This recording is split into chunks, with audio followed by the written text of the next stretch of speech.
Few things scare pilots more than the thought of a mid-air collision, and understandably so. Not only are they horrible to contemplate, they often seem like random events, completely beyond anyone's control. But they're not entirely beyond our control.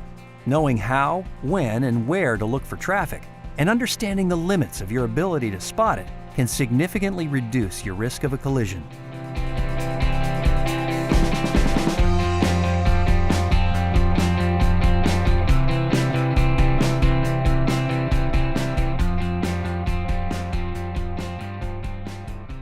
Statistically speaking, the risk of a mid-air is small. The United States sees an average of only 10 mid-airs per year. Those that do happen, however, tend to have certain things in common, namely locations and situations. There are places and times where the most aircraft share the least airspace, close to an airport, at low altitude, during the day. When these risk factors align, the chance of a mid-air increases. More than half of all collisions take place within 5 miles of an airport, and more than 95% occur within 3,000 feet of the surface during daylight hours. VORs are also common points of conflict. So are the fixes that define instrument approach procedures, particularly those in Class Echo airspace, when the weather is VFR and aircraft are flying practice approaches. As the old saying goes, discretion is the better part of valor. If 5 other pilots have chosen the same time to practice your favorite instrument approach or do touch and goes at your home airport, it's often best to circle someplace nearby until things calm down a bit, or else just go someplace less crowded. The precise navigation offered by GPS and often augmented by capable modern autopilots is impressive, but it comes with a downside. Namely that aircraft are more likely to be on exactly the same course and altitude than in the past. Nav and strobe lights make traffic easier to see at night, which is one of the reasons there are relatively few collisions after dark. Still, it's worth refreshing your memory of position light systems and how to interpret them. If you only see one position light, the traffic is crossing in front of you, from right to left if the light is red, and left to right if it's green. If you see the lights of another aircraft directly ahead, though, and they don't seem to be moving, there are only 2 possibilities. If the red light is on the right and the green to the left, it's coming directly at you. Sidestep to the right and turn on your landing light. If you see a white light, you're behind the other aircraft and going in the same direction. Unless you know it's going faster than you are, a sidestep to the right is appropriate here too. Back in primary training, we all learned the most basic technique for collision avoidance: see and avoid. But in the real world, see and avoid has limitations. Just ask anyone who's struggled to spot traffic after being told exactly where to look by ATC. One of those limitations is that the eye does a much better job of detecting motion than picking up stationary objects off in the distance, which means that you're more likely to spot less dangerous crossing traffic than more dangerous converging traffic. In addition, the structure of the aircraft itself may prevent you from seeing the necessary directions. In almost half of mid-airs, one pilot has no chance to see the other aircraft because it's approaching from behind. Another 40% are side impacts. In fact, less than 15% of collisions are anything close to head-on. So, what's a pilot supposed to do?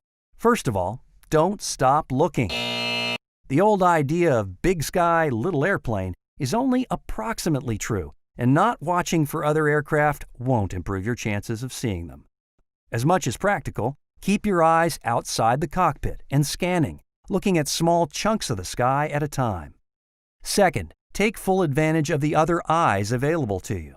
ATC can be extremely helpful, but there are limitations here too, especially for VFR aircraft. At Class Bravo and Charlie airports, ATC uses radar to help sort out traffic, but at most Class Delta fields, the controllers are relying mostly on their eyes.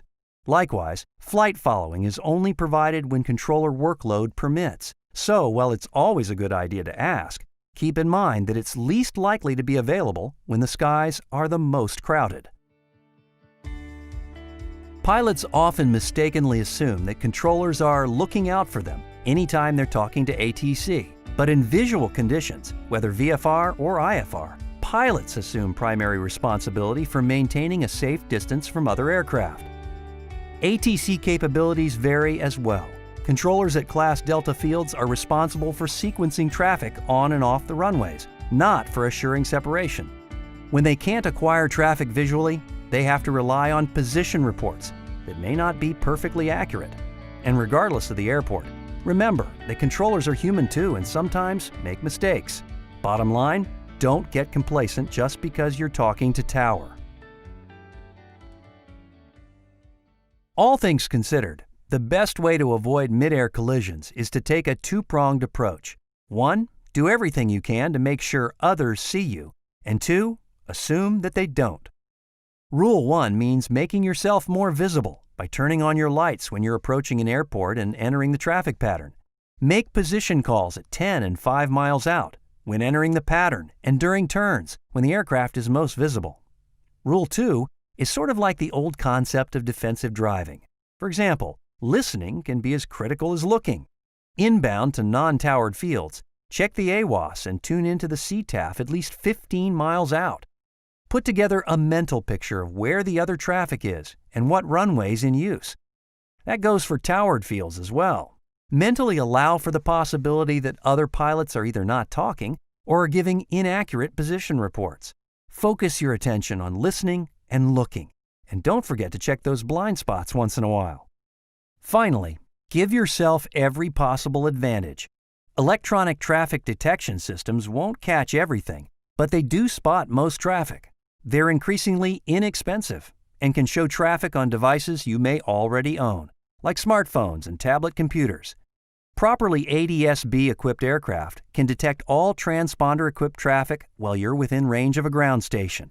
Pilots who've flown with ADS-B in busy airspace report having been amazed at the amount of traffic they never would have seen on their own.